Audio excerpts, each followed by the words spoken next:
9장 41절부터 50절까지입니다. 마가복음 9장 41절부터 50절 제가 봉독하도록 합니다. 누구든지 너희를 그리스도에게 속한 자라 하여 물 한 그릇을 주면 내가 진실로 너희에게 이르노니 저가 결단코 상을 잃지 않으리라. 또 누구든지 나를 믿는 이 소자 중 하나를 실족해 하면 차라리 연자맷돌을 그 목에 달리고 바다에 던지움이 나으니라. 만일 내 손이 너를 범죄케 하거든 찍어버리라. 불구자로 영생에 들어가는 것이 두 손을 가지고 지옥에 꺼지지 않는 불에 들어가는 것보다 나으니라. 만일 내 발이 너를 범죄케 하거든 찍어버리라. 절뚝발이로 영생에 들어가는 것이 두 발을 가지고 지옥에 던지우는 것보다 나으니라. 만일 내 눈이 너를 범죄케 하거든 빼어버리라. 한 눈으로 하나님의 나라에 들어가는 것이 두 눈을 가지고 지옥에 던지우는 것보다 나으니라. 거기는 구더기도 죽지 않고 불도 꺼지지 아니하느니라. 사람마다 불로써 소금 치듯 함을 받으리라. 소금은 좋은 것이로되 만일 소금이 그 맛을 잃으면 무엇으로 이를 짜게 하리요. 너희 속에 소금을 두고 서로 화목하라 하시니라. 아멘.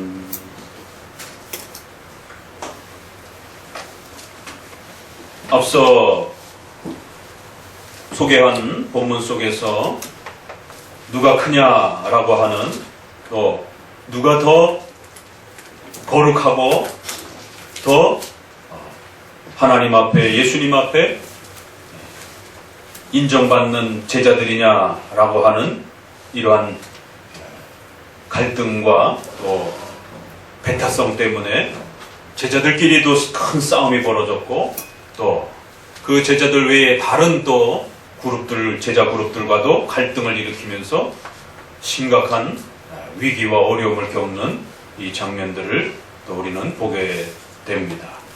이러한 장면들은 결국 교회가 분열하고 싸우고 분쟁하고 결국 교회가 하나 되지 못해서 하나님의 교회가 큰 위기를 겪는, 결국 예수님이 죽으심과 부활을 통해서 우리에게 세워주신 이 영광스럽고 거룩하고 소중한 이 귀한 복음의 은혜들이 붕괴되어지고 또 공격당할 수 있는 이러한 심각한 위기들을 예수님께서는 엄히 경고하면서 예수 그리스도께서 죽으시고 부활하심으로 우리에게 허락해 주신 이 소중한 구원과 영생의 또 이러한 은혜들, 또 이러한 소중한 복음의 이러한 가치들이 우리의 어리석은 경쟁심과 또 우리의 교만함과 또 우리의 무지함 때문에 또 우리의 지나친 또 그러한 높아지고자 하는 마음 때문에 훼손되지 않도록, 파괴되어지지 않도록 아주 신중하고 조심해야 된다라고 그렇게 우리에게 당부해 주신 것을 보게 됩니다. 이제 9장의 마지막 그 내용을 우리가 소개받게 됩니다. 역시 마가복음은 우리가 항상 문맥적 해석, 문자적 해석을 기본으로 하고 있기 때문에 어느 한 본문에서 뚝 끝나는 것이 아니라 적어도 그 큰 흐름이 중단되기 전까지는 같은 내용이 계속해서 조금씩 확장이 되어지면서 또 다양한 각도에서의 또 여러 가지 내용들을 더욱 보충하면서 그 같은 주제가 흘러가는 것을 보게 됩니다. 역시 오늘 본문도 바로 이런 교회의 분열과 갈등과 아픔에 대해서 아주 조심해야 된다라고 하는 당부들을 지옥이라고 하는 엄중한 이 무겁고 또 이 엄중한 주제를 덧붙여 가시면서 교회를 어지럽히고 교회를 깨트리고 교회를 파괴하고 교회를 분열시키려고 하는 이러한 심각한 죄들에 대해서 조심해야 된다라고 당부하신 것을 보게 됩니다. 지난 한 주간 동안 이 설교를 준비하면서 다른 어느 때보다도 목회자 개인적으로는 너무나도 마음이 무겁고 괴로웠고 힘들었습니다. 왜냐하면 바로 이 주제 자체가 지난주에도 말씀드린 것처럼 오늘 우리 시대에 지금 한국교회가 겪고 있는, 부닥쳐 있는 이 아픔과 고민들을 가장 적절하게 지적하고 있고 또 어떻게 가야 할지를 가르쳐주는 중요한 방향을 또 알려주고 있기 때문에 그랬습니다.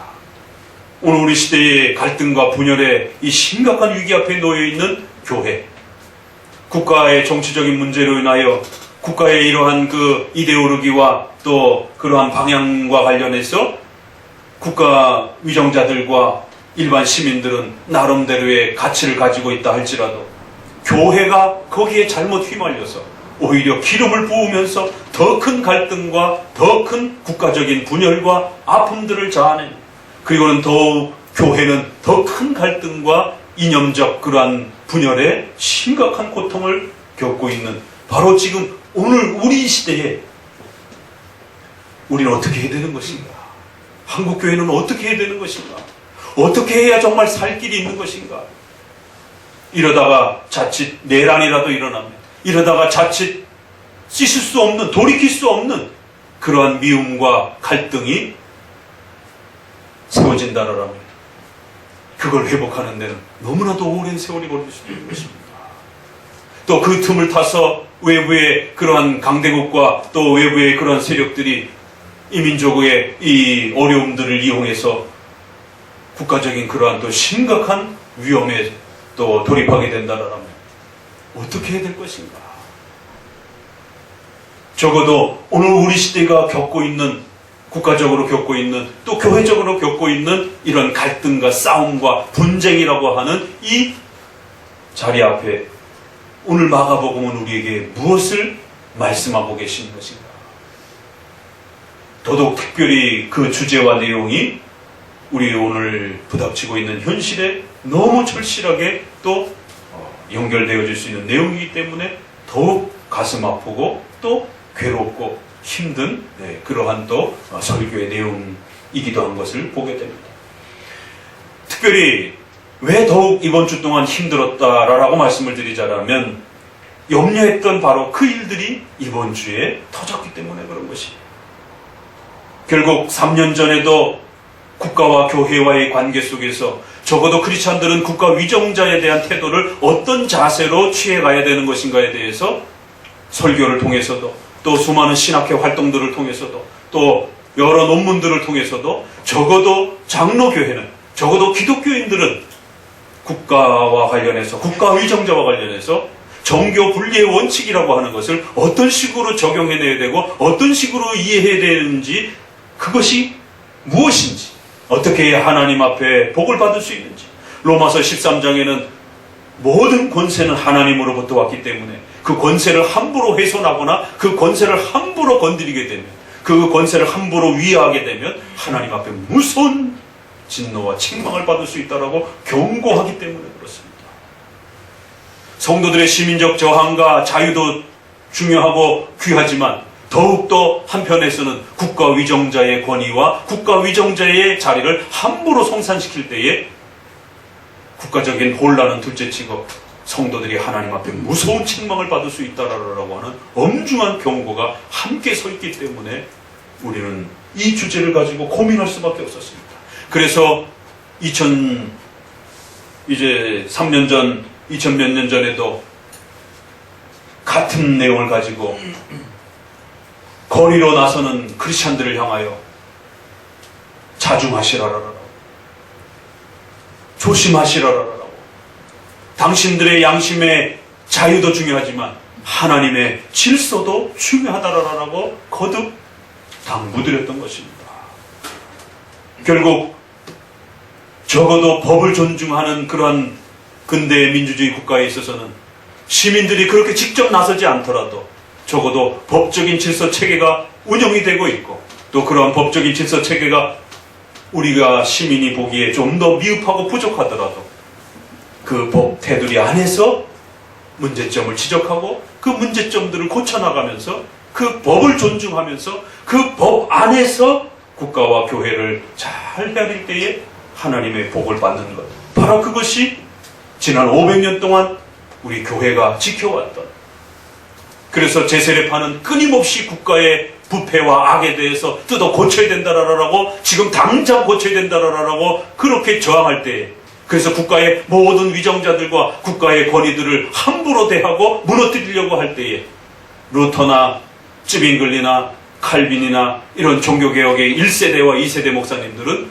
국가와 협력하면서 국가의 권위를 존중하면서 국가의 그러한 왕들의 자리가 신앙이 있든지 없든지 상관없이 하나님이 세워주신 국가의 위정자라고 하는 그 고유한 권한을 존중하면서 어떻게 교회가 국가와 함께 협력하고 또 보조를 맞추면서 국가는 국가답게 교회는 교회답게 그렇게 하나님 앞에서 나아가야 하는지들을 고민하고 그 방향을 성도들에게 가르쳐 주었던 것입니다. 그래서 제세례파는 바로 그러한 종교개혁자들을 비난하고 조롱하면서 국가에 의존하는 자들이다라고 국가에 눈치 보는 자들이다라고 하면서 신앙적 자유를 위해서는 그런 국가의 모든 적폐와 악에 대해서 저항해야 된다라고 하면서 그렇게 극단적인 국가 부정주의를 결국 국가를 부정하고 국가의 세금을 거부하고 국가의 군대의 징집을 거부하는 마치 오늘날 여호와 증인의 그러한 유사한 태도처럼 반정부적인 그러한 신앙의 자세를 취했던 것입니다. 오늘 우리만 고민하는 것이 아니에요. 벌써 이러한 문제들은 500년 전에도 같은 고민이 있었고 또 미국의 남북 전쟁이 일어났을 때도 또 미국이 영국으로부터 독립전쟁을 하려고 할 때도 과연 크리스찬들은 어떻게 미국은 영국으로부터 독립적 자유를 취해야 될 것인가에 대한 수많은 신학적 해석들과 설교들이 쏟아져 나온 것입니다. 그럼 오늘 우리는 어떻게 해야 되는 것인가? 그럼 왜 이러한 주제들이 오늘 본문과 관련돼서 또 중요한 또 연결을 갖는 것인가? 우리는 함께 마가복음을 고민해 볼 수밖에 없습니다. 이번 주에 바로 그 3년 전에 염려했던 그러한 국민들이 이 시민들이 광장과 거리로 나와서 법의 그 판단과 질서를 받기도 전에 시민들이 먼저 앞다투어서 거리로 뛰쳐나오는 이러한 위험성들을 그때도 보았고 이번 주도 많은 사람들은 부패와 악에 대해서 시민들이 촛불을 들어야 되고 저항해야 되고 양심적 표현을 해야 된다라고 말하고 있지만 조심하셔야 되는 것입니다. 물론 악에 대해서 부패에 대해서 저항할 수 있는 자유가 있습니다. 그러나 항상 시민적 저항이라고 하는 것은 국가적 질서와 맞물려서 아주 신중하게 판단해야 되고 더더구나 법이 존재하는 민주주의 사회에서 시민들이 바로 거리로 나온다라고 하는 것은 최후의 수단이 되어야 되고 마지막 카드가 되어야지 처음부터 거리로 뛰쳐나와서는 안 되는 것입니다. 자칫 잘못하면 홍콩 사태처럼 시민들이 다치게 되고 성도들이 목숨을 잃을 수 있는 심각한 또 폭력 앞에 성도들이 노출되어질 수 있는 것입니다. 목회자의 말 한마디와 행동 한마디가 결국 성도들을 그 위험한 국가 폭력이라고 하는 이 무시무시한 또 폭력 앞에 성도들을 그대로 또 노출시킬 수 있는 이런 위험성이 있는 것입니다. 3년 전에도 만약에 경찰과 군인을 동원해서 그 시민들을 짓밟았다라면 어떤 일이 벌어졌겠습니까? 과거에 우리가 1980년대에 일어났던 그런 사태처럼 만약에 그 시대에 3년 전에 경찰의 무력적 저항을 동원해서 그 시민들을 억눌렀다라면 지금 홍콩 사태 저리 가라라고 하는 엄청난 또 시민들이 죽어나가는 시민들이 다치게 되는 교인들이 다치게 되는 일들이 벌어질 수 있었던 것입니다. 지금도 역시 마찬가지인 것입니다. 한번 그렇게 국가의 법질서 체계를 기다리지 않고 성급하게 국가의 법질서를 뛰어넘으면서 시민적 저항들을 일으키게 되면 다음 위정자가 세워질 때도 또 마음에 들지 않으면 당장 시민들이 거리로 뛰쳐나와서 또 끌어내리고 또 다음 정권이 서게 되면 또 끌어내리고 또 끌어내리게 되는 법이 없는 무질서 시대가 되어질 수 있는 것입니다. 부패보다 더 심각한 건 무질서입니다. 분쟁입니다. 갈등입니다. 싸움입니다. 그러면 나라는 망하게 돼 있어요. 교회도 분쟁하고 갈등하고 싸우게 되면 반드시 망하게 돼 있습니다. 그래서 오늘 본문에서는 예수님께서 이 땅에 오셔서 죽으시고 그 엄청난 십자가의 희생을 이제 치르기에 앞서 계십니다. 내가 이제 곧 죽을 것이다. 나는 죽으러 왔다. 라고 말씀하십니다. 예수님의 피 흘림과 십자가의 죽으심이 너희에게 큰 반드시 필요하다라고.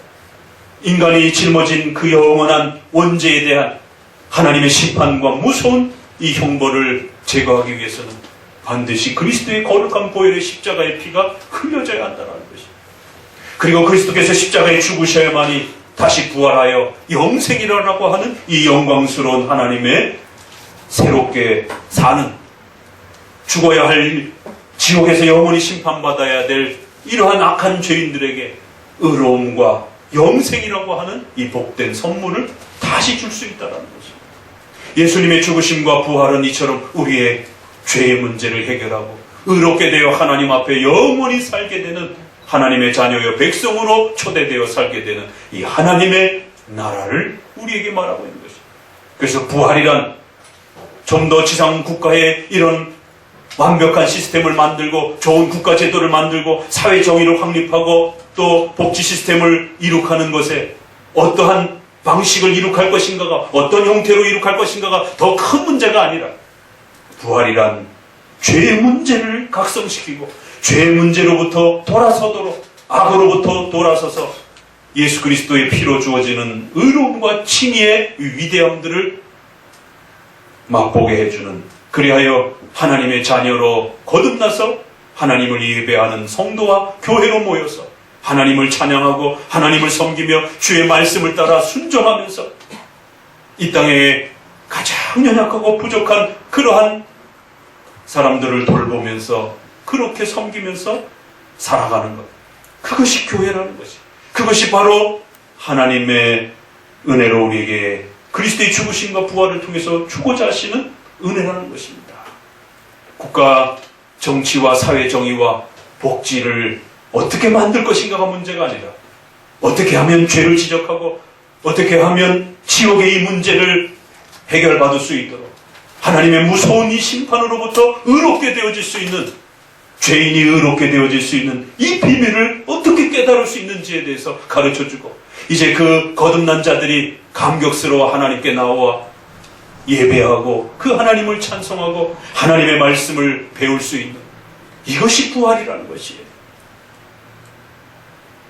거듭나고 부활한 자들이 이제 장차 천국에서 살아가게 될 그 소망을 기대하면서 이제 이 땅에서는 교회로 함께 모여서 그러한 자들이 함께 하나님을 찬양하고 그러한 성도들이 함께 복음의 위대함을 서로 나누고 하나님의 말씀을 배우며 하나님의 말씀에 순종한, 이것이 바로 부활의 본질적인 목적이요 은혜인 것입니다.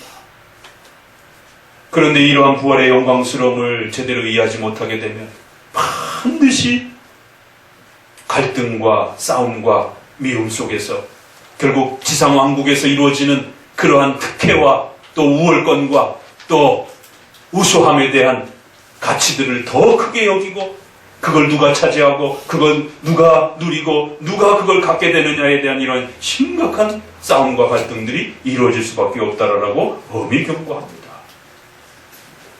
바로 이러한 부활에 대한 잘못된 개념 때문에, 이해 때문에 더욱 소중하게 여기고 지켜가야 되는 복음과 기독교의 교리에 대해서 고민하지 않고 어떻게 하면 사회의 부패와 악을 고칠 것인가, 언제 고칠 것인가, 누가 고칠 것인가, 어떤 방식으로 고칠 것인가, 여기에 대해서는 여러 생각들이 있을 수 있는데 특정한 사람과 특정한 정당의 생각이 마치 가장 정답인 것처럼 다르게 생각하는 모든 사람들을 적처럼 돌리고 비판하는, 세상 사람들이야 그럴 수 있다 치지만 교회가 거기에 힘을 보태면서 오히려 기름을 부으면서 오히려 교회가 더 심각한 갈등을 조장하면서 자신의 신앙의 신념이 마치 그렇게 사회적 정의로 표출되지 아니한다라면 마치 그것은 잘못된 신앙인 것처럼, 우리는 사회의 부패와 악에 대해서 고민하고 필요해야 되고 그것을 염려해야 됩니다. 그러나 우리에게 더욱 중요한 것은 죄로부터 거듭나는 복음의 문제이지 사회적 정의와 경제적 평등이 아니라는 것입니다. 복음서 그 어디에도 예수님은 이 땅의 경제적 평등을 어떻게 이룩해야 될 것인지에 대해서 제자들에게 그것을 가장 큰 의무로 너희가 감당해야 된다라고 말한 적이 없습니다. 오히려 제자들이 그런 문제들을 가지고 다가설 때마다 예수님은 피하셨고, 오히려 가이사의 것은 가이사에게, 하나님의 것은 하나님에게. 집안의 재산 분배에 있어서 누가 좀 더 형제가 가져간 일 때문에 속이 상해서 예수님께 다가와, 예수님, 이 재산 분배의 문제에 있어서 좀 해결을 해 주십시오. 불평등한 경제적 문제가 발생이 되었습니다. 예수님이 단칼에 거부하셨습니다. 죽은 자들은 죽은 자들의 그러한 일들을 염려하라 라라라고 단칼에 내치시면서, 나는 이 땅에 그러한 문제를 해결하기 위해서 오신 분이 아니다라고 거절하셨습니다.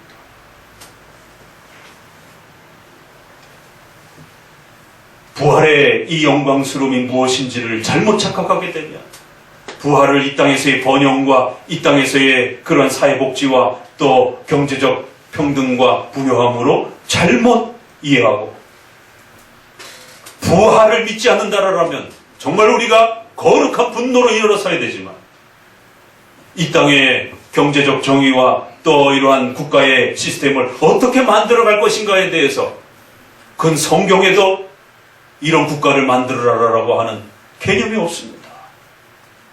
이러한 경제적 원칙을 가지라라라고 그 분배의 원리를, 기본 원리만 소개하고 있지, 일한 자에게 일한 만큼 나눠주라라는 정도의 기본 원리만 소개하고 있지, 그 시스템을 어떻게 구체화시키라는 말에 대해서는 십계명에서조차도 언급이 없습니다. 그래서 기독교 강요에서는 어떤 국가 형태든지 가능하다라고 국가론에서 그렇게 표현합니다. 고리대금이 아닌 이상에는 어떤 형태의 경제적 활동도 열려져 있다라고 그렇게 당부합니다. 다만 가난한 자들과 고아들을 돌아보라라고 얘기하고 있는 것이에요.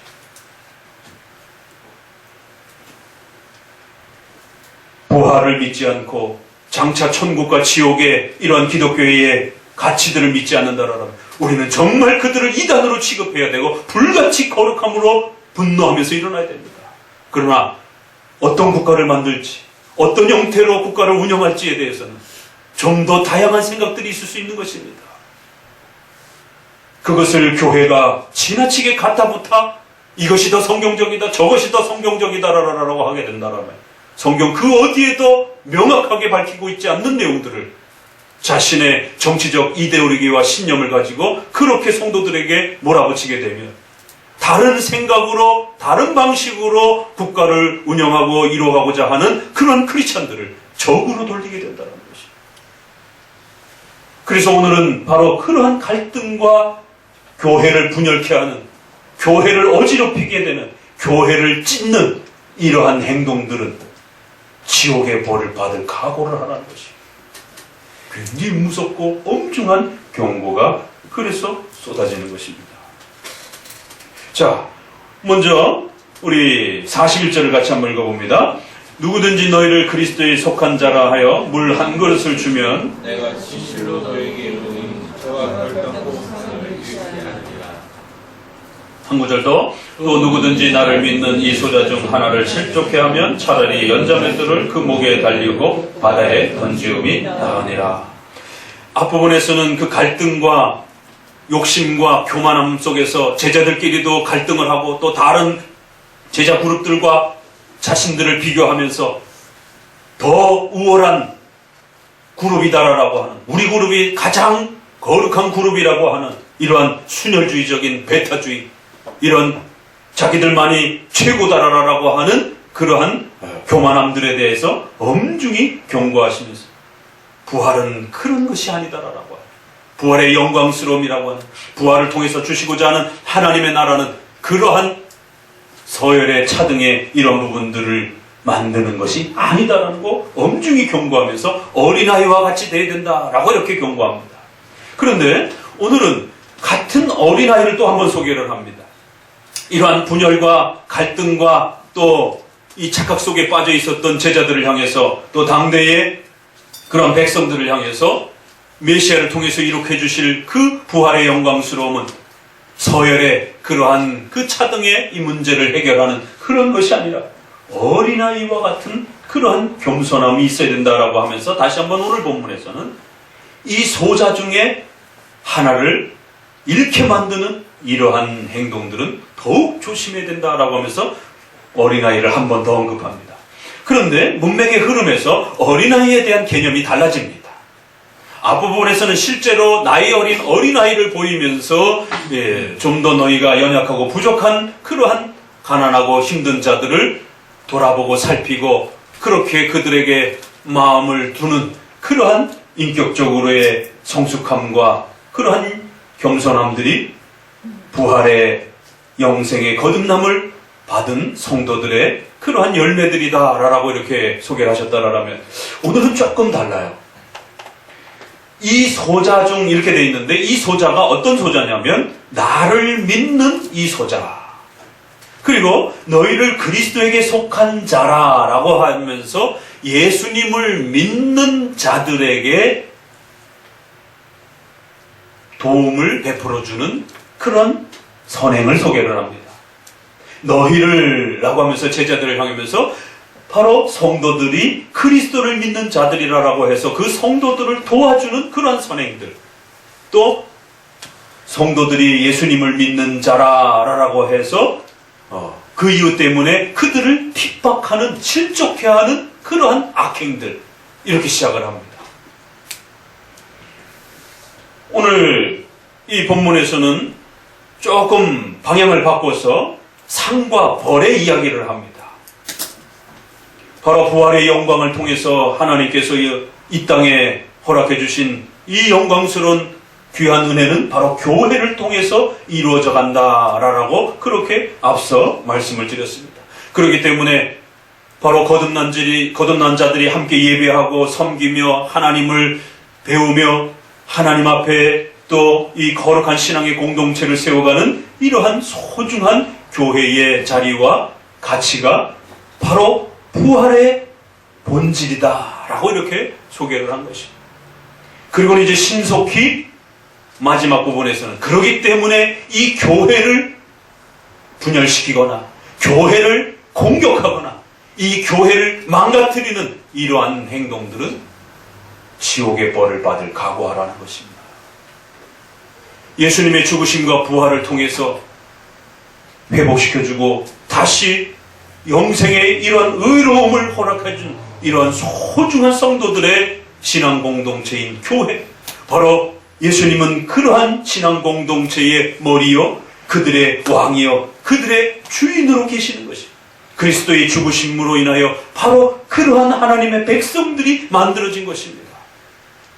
교회가 아무리 부족하고 연약하고 여기 있는 것처럼 예수님을 믿는 이 소자 중 하나 남들이 봤을 때 아주 볼품없고 보잘것없고 10명도 밖에 안 모이고 5명밖에 안 모이고 가난하고 힘없는 교회처럼 보여도 예수님을 믿는다라고 하는 그 이유 하나로 함께 모여서 예배드리고 하나님의 말씀을 배우며 그렇게 교회로 서 있는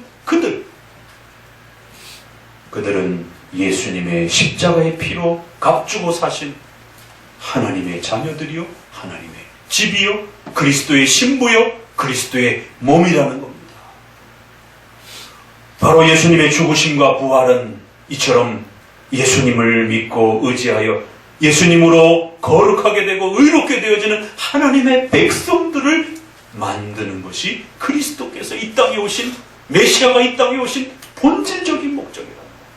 예수님은 이 땅에 지상의 왕국을 거룩 만들기 위해서 오신 것이 아니라 예수님을 믿고 하나님을 섬기고 예배하는 거룩한 신앙 공동체 바로 교회를 세우기 위해서 이 땅에 오셨다는 겁니다.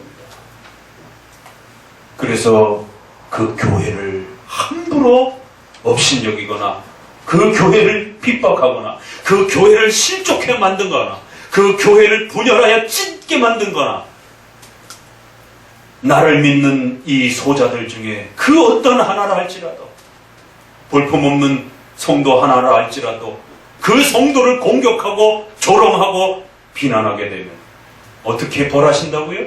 연자맷돌을 그 목에다가 채워서 저 깊은 바다에 빠져서 절대로 헤엄쳐 빠져나오지 못하도록 죽일 것이다라는 거예요. 연자맷돌은 우리가 아는 손맷돌이 아닙니다. 주로 고대에 소나 당나귀가 끄는 거대한 곡식을 빻는 그런 돌을 연자맷돌이라고 하는 것입니다. 그 연자맷돌을 교회를 핍박하는 자들, 교회를 분열시키는 자들의 목에다가 메워서 얕은 물도 아니고 저 깊은 물에 절대로 빠져나오지 못하도록 물속에 빠져서 그렇게 죽일 것이다라는 겁니다. 어마어마한 무서운 형벌을 경고하는 것이에요. 이러한 형벌은 구약에 없습니다. 그럼 도대체 이러한 형벌은 어디서 온 것인가? 대략적으로 로마 시대나 고대 근동에 아주 사람을 잔혹하게 죽이는 국가 반란죄에 해당이 된다든가 이런 사람들은 십자가 형벌이라든가 이런 연자맷돌 이런 형벌이라든가 이런 어떤 특수한 그러한 그 형벌들이 존재했습니다. 그런데 예수님께서 그 형벌들 중에 하나를 언급하시면서 만약 너희가 교회를 분열시킨다, 교회를 핍박한다, 교회를 공격한다, 교회를 실족하게 하는 자들을 그 목에다가 연자맷돌을 걸려서 하나님의 무서운 진노와 형벌이 얼마나 무서운지를 그 시대의 이 잔혹한 형벌 하나를 소개하시면서 너희들이 이와 같은 벌을 받을 각오를 하라는 것입니다. 외부를 향해서는 교회를 공격하는 자들에 대해서 엄중한 심판을 경고합니다. 내부를 향해서는 교회를 국가와 사회에 대한 생각이 다르다라고 해서 예수님을 믿는 형제들을, 예수님을 믿는 교회들을 나와 생각이 다르다라고 해서 교회를 찢고 분열시키는, 교회를 혼란케 만드는 교회의 분열죄를 또 엄중히 경고하는 것입니다. 양쪽을 향해서 다 경고합니다. 안으로는 교회를 분열하게 하는, 교회를 그리스도의 몸을 찢는 자들에 대해서 하나님의 무서운 심판을 각오하라. 바깥을 향하여는 하나님의 교회가 우습게 보여도 그 교회를 핍박하는 자들은 하나님의 무서운 진노받을 각오를 하라는 겁니다. 그리고는 상에 대해서는 누구든지 예수님께 속하였다고 해서 너희들에게 물 한 그릇이 뭐 얼마나 대단합니까?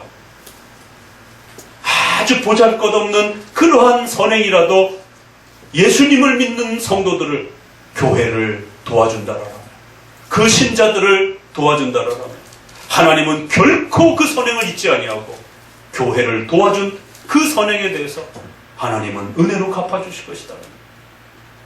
요 구절 다음에 마태복음에는 3과 2 소자 중에 하나도 업신여기지 말라. 너희에게 말하노니 저희 천사들이 하늘에 계신 내 아버지의 얼굴을 항상 배웠느니라. 천사가 지켜 보호하고 있다라고 그렇게 덧붙입니다. 마가복음에는 그걸 생략했어요. 그래서 많은 분들이 이거를 개인의 어떤 수호 천사로 또 이렇게 고대에는 또 이렇게 해석하기도 그랬는데 종교개혁을 이후로는 이걸 개인의 수호 천사로 해석하면 안 된다라고, 천사 하나가 도와주는 게 아니라 수천 수만의 천사들이 하나님의 백성들과 교회를 지키고 있다라는 것이죠. 수호 천사 개념은 기독교적이지 않습니다, 여러분.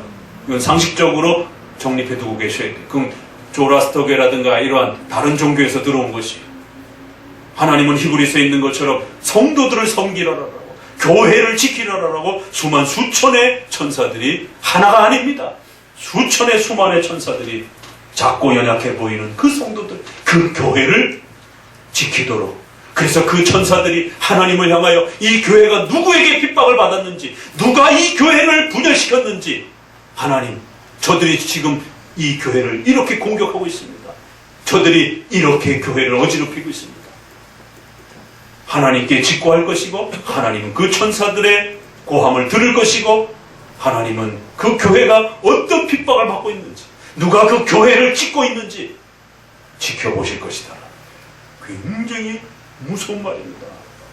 하나님의 천군 천사들이 그 교회를 호위하고 계시며, 하나님이 천사들을 동원하여 누가 교회를 핍박하는지, 누가 교회를 분열시키고 있는지 지켜보시겠다는 거죠. 조심하라.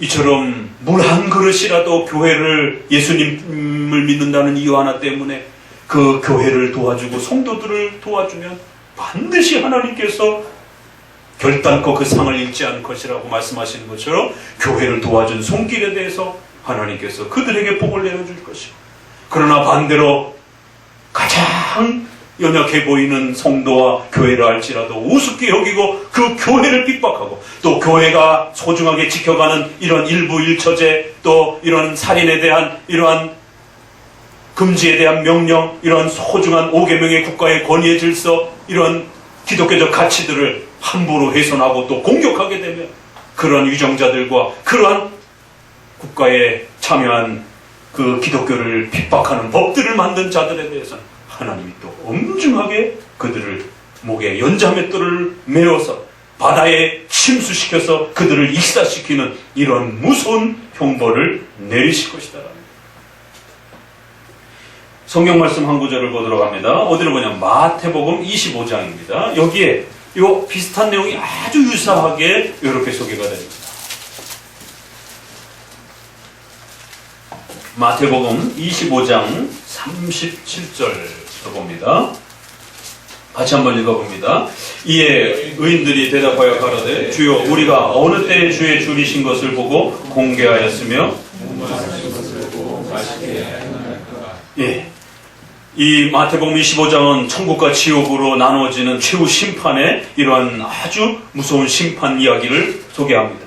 그러면서 성도들을 향하여, 의인들을 향하여는 너희가 영생에 들어가라 라고 하면서 의인들을 칭찬합니다.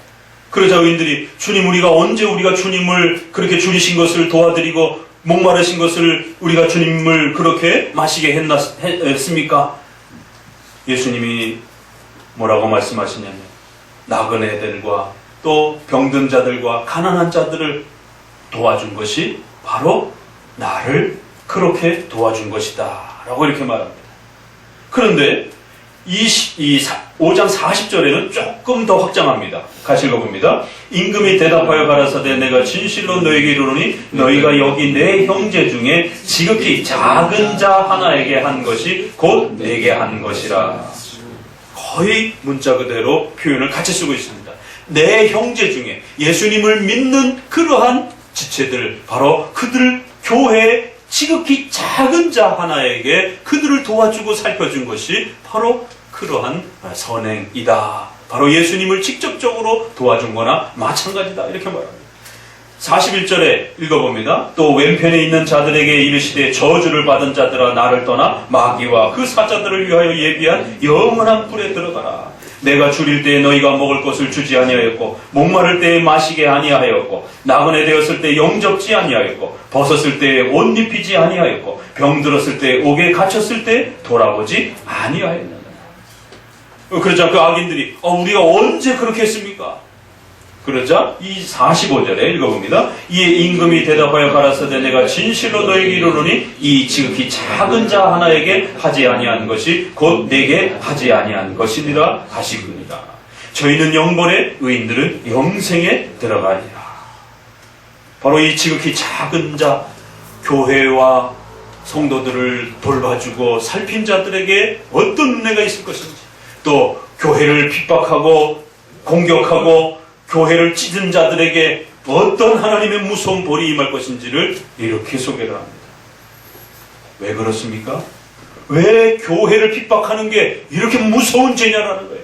교회를 찢는 것이 이렇게 무서운 죄냐라는 겁니다. 바로 예수님의 십자가의 죽으심과 부활을 통해서 그리스도를 믿는 자들을 그리스도의 몸이요 그리스도의 신부로 초대했기 때문에 그렇습니다. 예수님의 부활을 통하여 이제 그리스도의 몸과 신부로 우리를 의로운 자로 그렇게 만들어 주셨기 때문에 그런 것입니다. 그리스도와 그의 교회를 한 몸 되게 만들어 주셨기 때문에 하나처럼 그렇게 인정해 주셨기 때문에 이제는 교회가 아무리 연약하고 부족해 보여도 그 교회는 만왕의 왕이신 예수 그리스도의 신부들이요 그리스도의 몸된 지체라는 사실을 잊어서는 안 됩니다. 그 유명한 사도행전 9장에 사도 바울이 교회를 핍박하면서 예수님을 믿기 전에 성도들을 죽이고 감옥에 가두려고 그 혈안이 돼서 그렇게 이제 다메섹으로 가는 과정 중에 그 다메섹에서 예수님을 만나는 그 유명한 장면이 바로 이 내용과 연결해서 우리는 한번 볼 수 있습니다. 사도행전 9장 4절에 땅에 엎드려 들음에 소리서 가라사대 사울아 사울아 내가 어찌하여 나를 핍박하느냐 하시거늘 대답하되 주여 누이시니까 가라사대 나는 내가 핍박하는 예수라. 바울은 하나님을 섬기기 위해서 그리스도인들을 죽여야 된다고 생각했습니다. 그런데 오히려 하나님은 오히려 바울을 향하여 왜 내가 나를 핍박하느냐라고 책망하고 계신 것이죠. 제가 언제 하나님을 핍박했습니까? 바로 너가 그리스도인들을 죽이는 것, 교회를 핍박하는 것, 그것이 바로 하나님을 핍박하는 것이다. 내가 어찌하여 나를 핍박하느냐라. 교회와 예수님을 동일화시켰어요. 나는 내가 핍박하는 예수라. 얼마나 가슴 떨리는 그러한 표현입니까? 교회를 핍박하는 것은 곧 예수님을 핍박하는 것이요, 교회를 찢는 것은 예수님의 몸을 찢는 것임을 명심하셔야 됩니다. 삼일체와 예수님의 신성과 인성과 믿음으로의 구원이라고 하는 칭의와 성경만 오직 하나님의 말씀이라고 하는 이런 소중한 기독교의 교리를 안 믿는다라면 그들은 이단입니다. 우리는 불같이 일어나서 그들을 우리의 적으로 여겨야 됩니다. 그러나 예수님 믿고 성경도 믿고 삼일체도 믿고 믿음으로의 구원도 믿고 더더구나 개혁주의와 칼빈주의를 표방하는 그러한 성도들이 국가의 정치의 운영을 어떻게 해야 될 것인지, 경제정책을 복지정책을 어떻게 펼쳐야 될지 생각이 다르다라고 해서 그들을 적으로 돌리고 그들을 원수처럼 여기면서 그들을 향하여 손가락질을 하고 조롱하고 온갖 SNS상에 마치 빨갱이니 친일파니 하면서 온갖 욕설을 쏟아붓는 이러한 크리스찬들의 모습이, 이러한 개혁주의 성도들의 모습이 너무나도 두려움으로 다가오는 것이, 우리들의 이러한 지나친 행동들이 그리스도의 몸을 찢는 것은 아닌지, 우리끼리 자멸하는 길은 아닌 것인지, 결국 교회가 분쟁하고 싸우게 되면 자멸로 인하여 교회도 망가지고 국가도 망하는 것입니다. 신중하셔야 됩니다. 국가 정치도 하물며 시민들이 거리로 뛰쳐나와서 함부로 그 법질서 체계를 넘어서는 이런 행동들을 조심해야 되는 것처럼, 왜요? 국가의 법질서 체계가 이미 법으로 형성되어 있기 때문에 그 법이 아무리 마음에 안 들어도 없는 것보다 나은 겁니다. 그래야 질서가 유지될 수 있는 것이에요.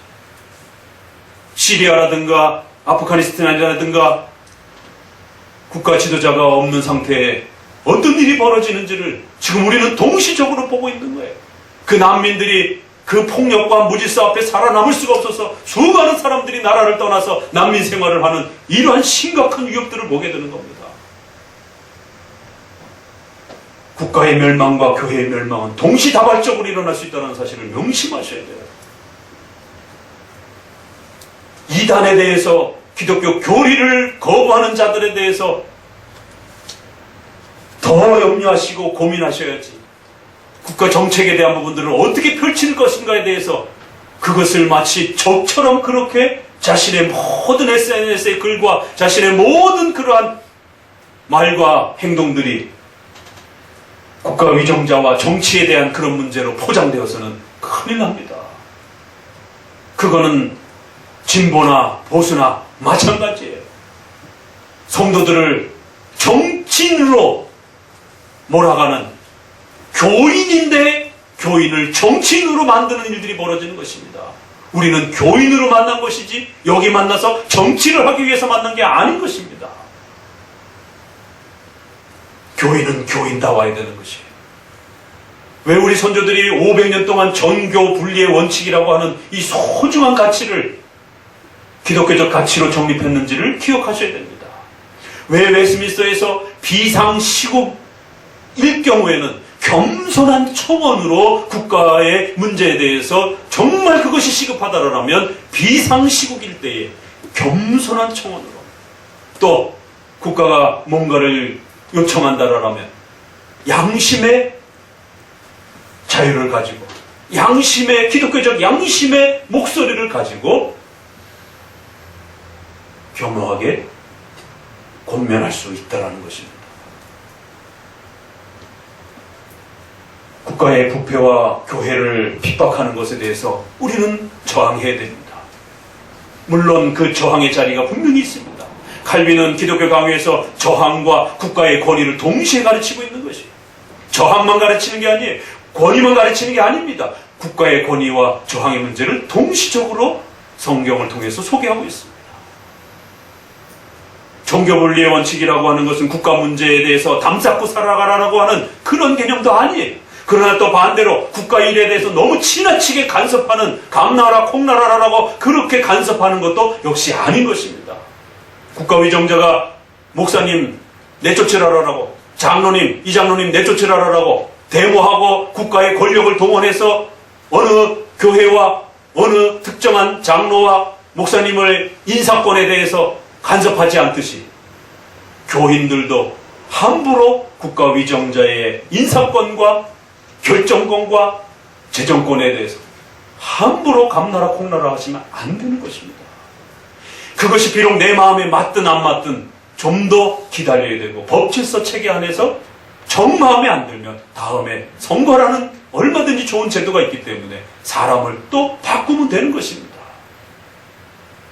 시민의 한 사람으로서는 얼마든지 또 여러분이 저항을 표출할 수는 있습니다. 그러나 기독교인으로서 뭔가를 행동해야 한다 할 때는 조심하셔야 되는 것입니다.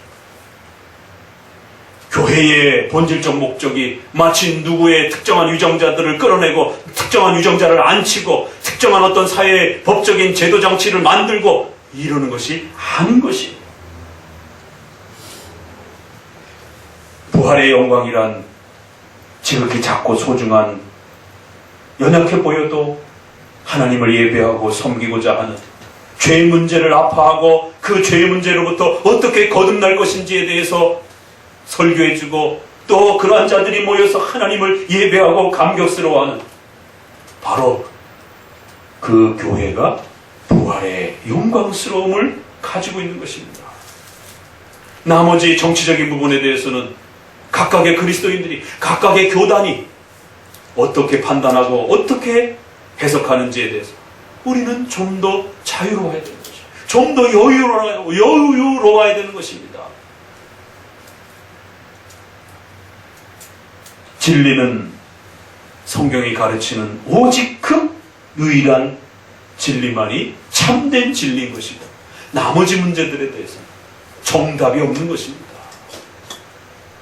정답이 없는 문제에 대해서는 좀 더 자유를 갖고 여유를 가져야 되는 것이에요. 누구 말이 정답인지는 아무도 알 수가 없는 것입니다. 그 역사의 경험과 또 여러 내용들을 통해서 들여다볼 수 있는 것이에요. 그래서 이제 본격적으로 그 다음 구절들이 따라붙는 겁니다. 교회가 교회의 본질을 잃어버리고 교회다움을 잃어버리고 교회가 특정한 다른 가치 때문에 교회가 찢어지고, 또 외부의 이러한 그 핍박이 교회를 공격하고 교회를 업신여길 때 이제 하나님은 그러한 죄에 대해서 지옥의 이러한 심판으로 엄히 책망하겠다라고 경고합니다. 43절부터 읽어봅니다. 만일 내 손이 너를 범죄케 하거든 찍어버리라. 불구자로 영생에 들어가는 것이 두 손을 가지고 지옥에 퍼지는 불에 들어가는 것보다 나은다. 계속 있습니다. 만일 내 발이 너를 범죄케 하거든 찍어버리라. 절뚝발로 영생에 들어가는 것이 두 발을 가지고 지옥에 던지는 것보다 나은다. 만일 내 눈이 너를 범죄케 하거든 빼어버리라. 한 눈으로 하나님의 나라에 들어가는 것이 두 눈을 가지고 지옥에 던지는 것보다 나으니 거기는 구더기도 죽지 않고 불도 꺼지지 않으니. 이 44절, 46절 없음으로 되어 있습니다. 그러나 다른 성경 사본에는 이 48절이 3번 반복이 됩니다. 없음의 이 구절이 48절 내용이에요. 거기는 구더기도 죽지 않고 불도 꺼지지 않는다. 이게 44절. 46절, 48절 3번 반복이 됩니다. 지옥이 얼마나 무서우냐. 거기는 구더기도 죽지 아니하고 불도 꺼지지 아니하며 어마어마한 고통과 참혹함들이 영원히 지속되는 그런 곳이다. 오늘 본문을 통해서는 우리가 지옥에 대한 종말론적인 그런 개념으로서 지옥 전체를 설명할 수는 없습니다. 지금 문맥의 흐름은 교회를 찢고 교회를 핍박하는 죄에 대해서 지옥의 이런 무서운 형벌로 경고하는 차원으로서 정도만 살펴보면 되는 것입니다. 지옥은 어떤 곳이라고요? 3가지 정도를 소개합니다. 하나님의 무서운 진노와 심판을 영원히 받는 곳이 지옥입니다. 그래서 무서운 것입니다. 2번째, 영원히 꺼지지 않는 불. 마태복음은 좀 더 이 부분을 연결해서 소개합니다. 꺼지지 않는 불, 지옥불, 영원한 불. 그리고는 구절 자체도 3번이나 반복하면서 그 불의 형벌이 꺼지지 않는다. 결국 지옥의 영원성을 가르칩니다. 그래서 우리 주변에 영원 수면설이나 영원 멸절설과 같은 사람이 죽으면 이제 모든 의식이 차단된 상태에서 멸절이 되고 없어진다라고 합니다. 그래서 이런 고통과 아픔이 중단된다라고 합니다. 지옥의 무서움을 경감시키는 이러한 모든 종말론적 가르침들은 잘못된 것입니다. 우리 개혁주의에서는 안 받아들입니다. 지옥의 영원성, 지옥의 참혹성, 지옥의 실제성. 많은 자유주의자들이 어떻게 신이 그렇게 잔혹할 수가 있느냐? 사람을 형벌하는데 하루 이틀도 아니고 어떻게 영원히 벌을 내리느냐? 이거 너무한 거 아니냐?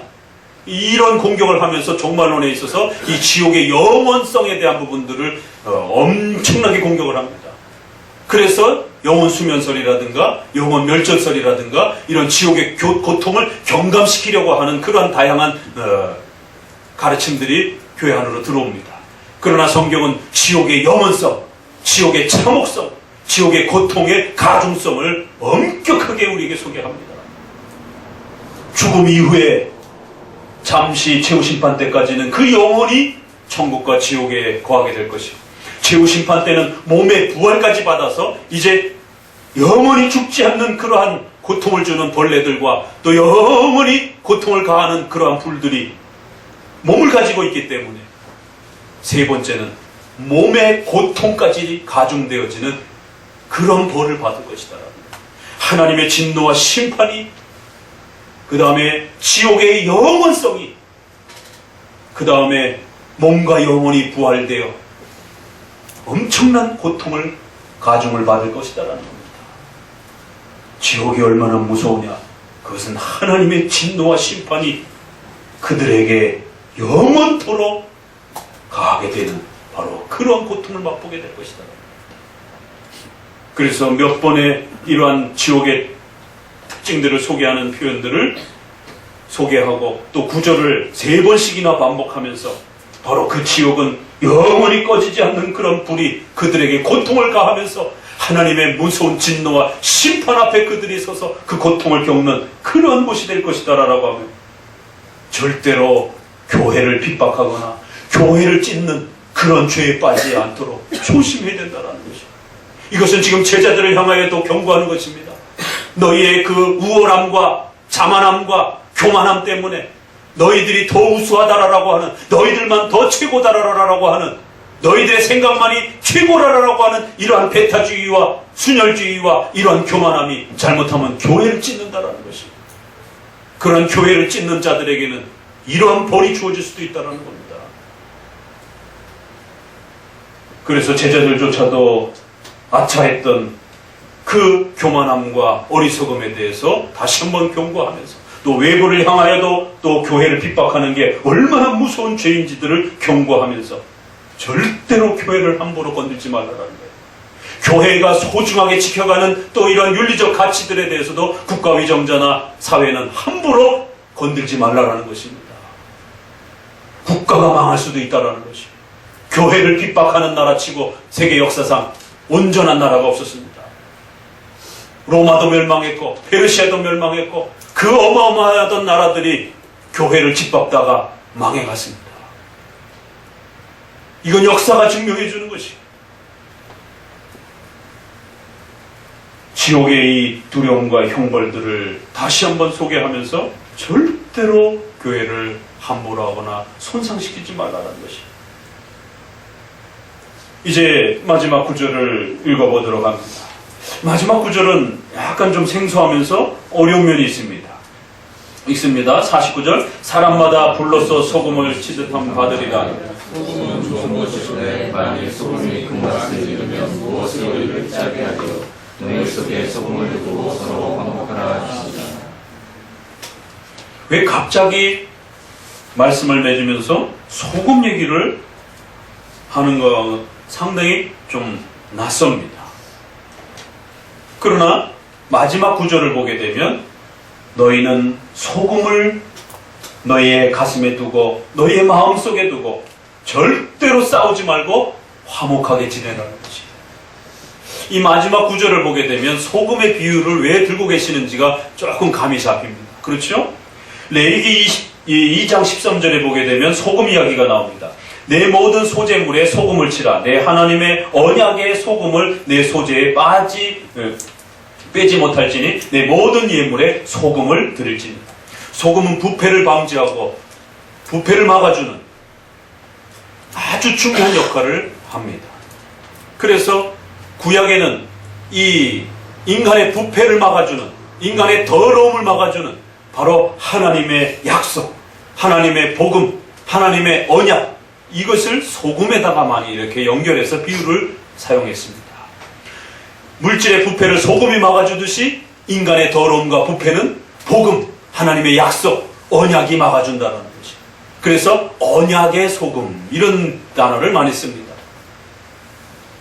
신약은 여전히 구약의 그 배경 속에서 설교를 듣고 있었기 때문에 제자들을 향하여 다시 한번 교회를 핍박하는 이런 죄에 빠지지 말고 너희들은 혹시라도 그런 죄에 빠질 것 같다면 눈을 파내라는 것입니다.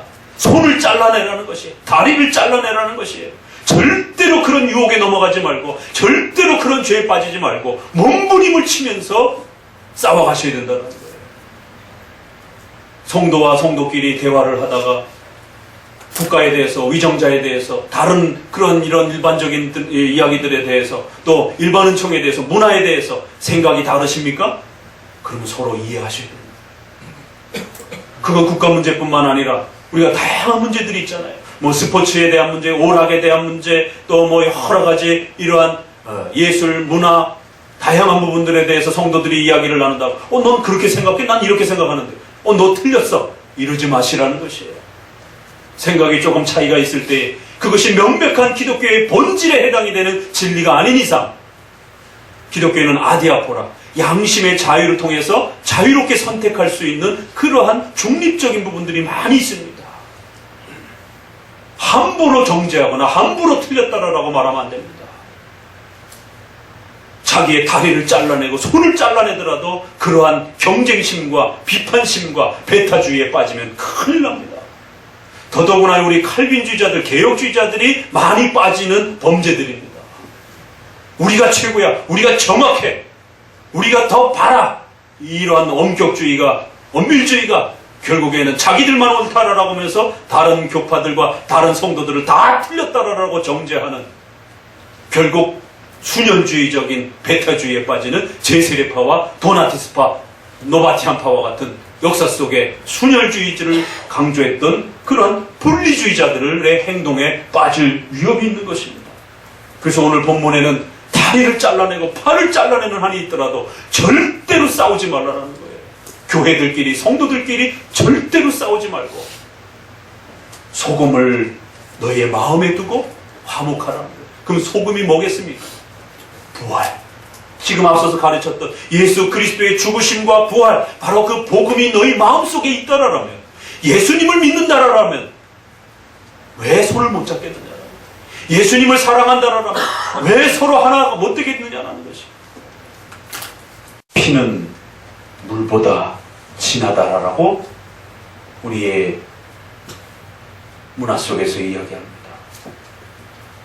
그러나 그리스도의 피는 그 가족의 정보다 더 위대한 겁니다. 그리스도의 피는 정치적인 신념과 이데올로기보다 더 강한 것입니다. 여러분 전라도 출신입니까? 경상도 출신입니까? 학연, 지연, 혈연보다 그리스도의 피는 더 위대한 것이에요. 평생을 집안 대대로 원수처럼 지나왔던 그런 사람들도 예수님을 믿으면 하나 될 수 있는 것입니다. 왜요? 예수님의 피는 그것보다 더 위대하기 때문에. 예수님의 피로 용서하지 못할 게 뭐가 있겠습니까? 예수님의 피로 하나 되지 못할 게 무엇이 있느냐 말이에요. 이제는 우리는 영원토록 하나님의 나라에서 함께 살아가야 될 그리스도인들이란 말입니다.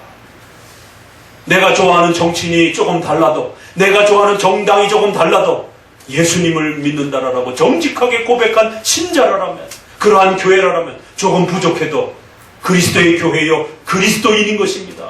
이단이 아닙니다. 명심하셔야 돼요.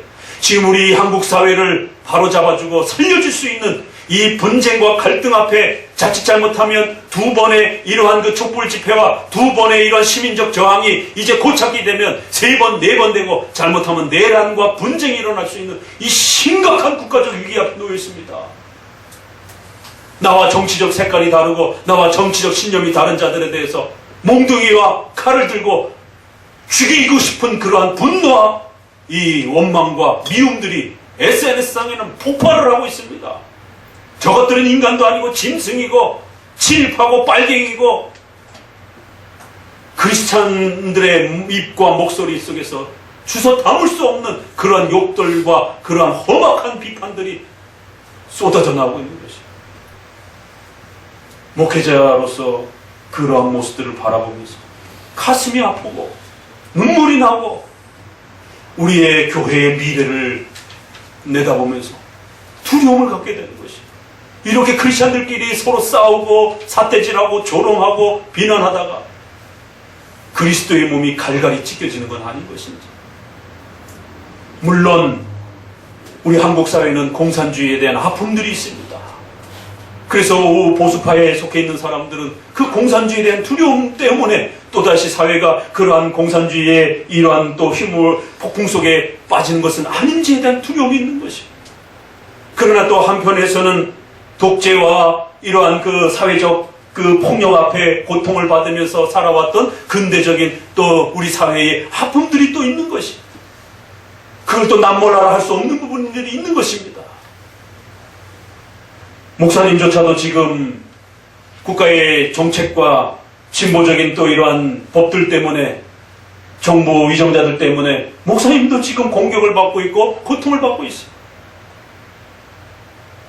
그럼에도 불구하고 우리가 개별적인 사안을 저항하고 비판을 할 수 있습니다. 그러나 자칫 국가의 질서와 국가 전체를 향해서 크리스찬들이 교회가 서로의 국가적 신념과 사회적 신념 때문에 그 갈등이 폭발하고 싸움이 가중이 되어서 분열이 된다라면 우리는 두 번 다시 회복할 수 없는 그런 엄청난 고통과 아픔 속에 빠질 수 있음을 명심하셔야 됩니다. 소금을 두고 서로 화목하라. 이 말씀이 오늘 우리 시점에 너무너무 가슴 절절히 와닿는 것입니다. 진보와 보수의 특별히 크리스찬들, 특별히 개혁주의와 칼빈주의에 속해 있는 성도들 향해서 간곡히 권면합니다. 예수 그리스도의 복음으로 예수 그리스도의 죽으심과 부활을 두고 서로 화목하십시오. 그 정치적 신념을 잠시 뒤로 하시고 잠시 여유를 가지시고 화목하십시오. 나만 옳다 생각하지 마시고 내 생각만이 정답이라고 말하지 마시고 그것이 성경의 진리에 대한 본질에 대한 가치가 아닌 이상 상대방의 생각도 맞을 수 있다라고 하는 것에 대한 여유를 가지시고 세상 사람들은 대화를 못합니다. 그러나 우리는 대화할 수 있는 것이 왜? 우리는 그리스도인들이니까. 소금을 두고 화목하라라고 하는 이 말씀 앞에 다시 한번 특별히 보수적 성향을 가지고 있는 저는 분명히 보수적 성향을 가지고 있고 또 우리 성도들도 보수적 성향으로 가도록 지도하고 있습니다.